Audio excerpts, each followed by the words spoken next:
kwamba anataka kuombewa. Wachungaji wako hapo, Gileadi pastor yuko hapa na mchungaji Dedan yupo hapa.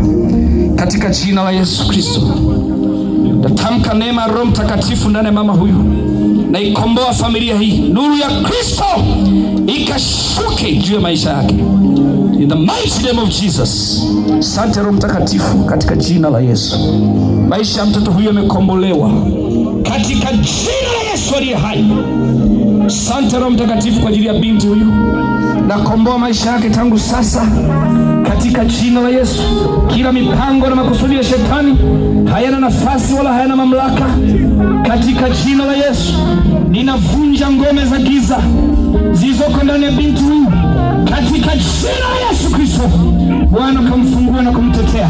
Asante kwa ajili ya dada huyu. Asante kwa ajili ya dada huyu. Nakomboa maisha yake tangu sasa kwa jina la Yesu Kristo. Ni mzima na amefunguliwa katika jina la Yesu. Pigie Yesu makofi na vigelegele. Unaweza ukarudi pale ulipotoka. Kama kuna mtu yote haja